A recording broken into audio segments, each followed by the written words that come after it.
What's up guys, how you all doing? Adam here, and in this video I'm going to be doing an unboxing of this, which is the brand new 13-inch rip-off MacBook Pro.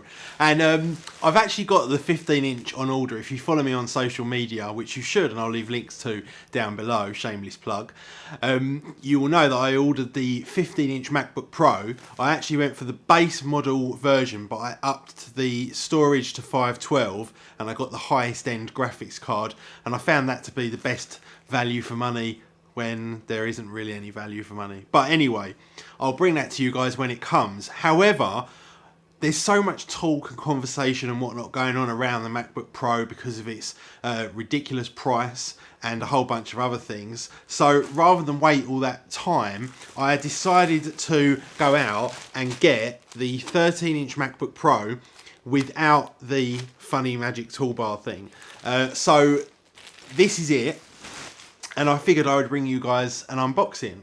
So I will bring you my unboxing and full review when I get my full-blown version. But I wanted to get this one to A, compare it to the one that does have the bar, and also just to kind of see what kind of lack of value for money you get when you buy the 13-inch one that doesn't have the bar, and just see if it's still a decent machine even without that, and you know, the rest of it. So I'll bring you all of that information in the not too distant future, and I'll obviously be putting out snippets over social media, Snapchat, Twitter, Facebook and Instagram, so follow me there and I will let you know my thoughts. But here it is. So like I say, this is the 13-inch and it doesn't have the colourful magic toolbar thing.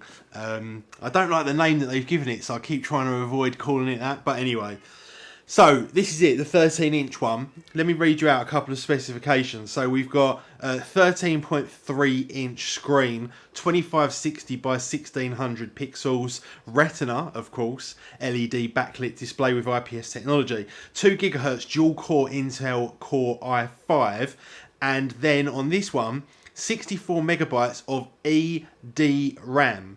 Now, I don't really understand what that is, because obviously when you're talking about memory for graphics, you're generally talking about 1 gigabyte, 2 gigabytes, 3 gigabytes, 4 gigabytes, 6 gigabytes, 8 gigabytes, etc.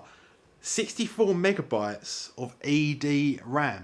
I'm just not sure what that is. Does it just use a chunk of the memory that's in the machine? I'm not too sure. But obviously when you read that, you think, God, that's terrible, but it can't be that bad. 2 USB-C Thunderbolt 3 ports. Now, obviously, this is another kind of contentious area, is the number of ports that you've got on the device itself.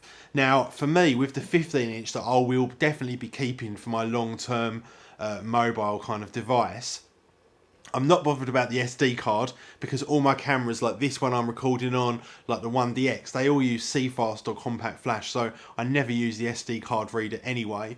I never use anything USB based, I only ever use things Thunderbolt based, so it's not a big issue for me. The only kind of issue is that I've got to have USB-C to Thunderbolt adapters for now.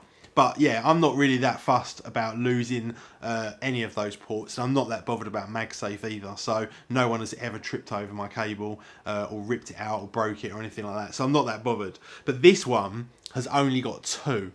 And then we've got the 3.5mm headphone jack, blah blah blah blah blah, 8011 AC, Bluetooth 4.2, FaceTime HD camera, pre-installed Mac OS, backlit keyboard with ambient light sensor and stereo speakers.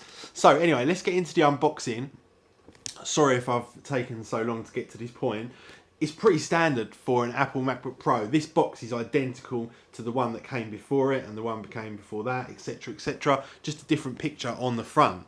Now, normally what I do here is I get a knife and I cut all around these seams so you can take it off and leave it all intact. But for the purposes of today, I'm going to go all wild on your ass and cut it open, even though I'm struggling to get the thing open now. Oh, here we go. I've made a breakthrough. Here we go. A lot of people keep saying to me as well, not keep saying to me, but I had one comment the other day and it said, Adam, why does it appear that your balls have dropped in the latest video? I've got this ongoing cold for the last literally about a month. my daughter is young and she goes to nursery, and they just literally pick up one cold after another. So that is the reason for my bizarre voice. But anyway, let's get back into this and open this bad boy up. Wait for the slow release. Whoa, there we go. So the lid is off. And off we go. Now straight away you can see something that's brand new for this range, and that is the fact that we've now got it in the space grey. No gold, no gold, no gold, which is shameful really. I don't know why they didn't bring out the gold. I also don't know why they went for space grey instead of the matte black, because if you've got an iPhone 7 in matte black, it's not going to match this, which to me would be very, very upsetting.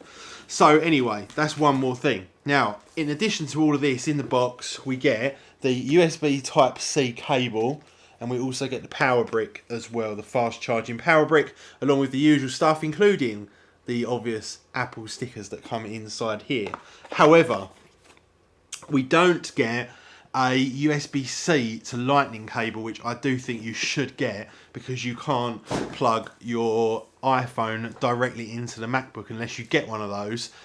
Although no one ever does that anymore, and that's actually been the case for about 18 months since the MacBook come out, but it seems to have all of a sudden picked up momentum again. Anyway, let's get back into this. So this is the space grey version, and I've got to tell you, it's so nice to have this in a darker colour. It really is nice. Is anyone going to order the silver? I don't think so. And there it is. And I've got to tell you, immediately you can tell just how thin this thing is. Sorry, it's not focusing. It is insanely thin. It really, really is thin. And it feels light as well. It feels very, very light. So you can tell straight away that there's been an update to the product. And then here we go. Let's open it up. Wow. Very, very nice indeed. And they've brought in this new thing which actually turns the laptop on regardless of whether or not it's in standby when you open the lid. So they've obviously put a bit of thought into that. Wow, that trackpad is huge. Look at the size of that trackpad. Absolutely huge. It's like the size of my whole hand. You can definitely tell the screen is brighter and it's got better viewing angles as well, which was what I found a bit disappointing on the previous model. But yeah, wow, that feels fantastic. The screen, you can tell again, is very, very, very thin, and overall it feels phenomenal, as you would expect. But this base model comes in at a phenomenal £1,400 to £1,500, which is absolutely outrageous. That works out in US dollars, with our terrible exchange rate at the moment, probably about $1,800, $1,900, which is absolutely, you know, an insane amount of money to pay for a laptop that doesn't even have a glow-in-the-dark Apple light on its lid. Anyway, guys, I'm not going to do loads of theatrical close-up shots and everything like that. I know some people will bitch and say, oh, but we just came to see the laptop. Well, it's just a MacBook that's a little bit thinner. There's loads and loads of pictures and videos out there on the internet today.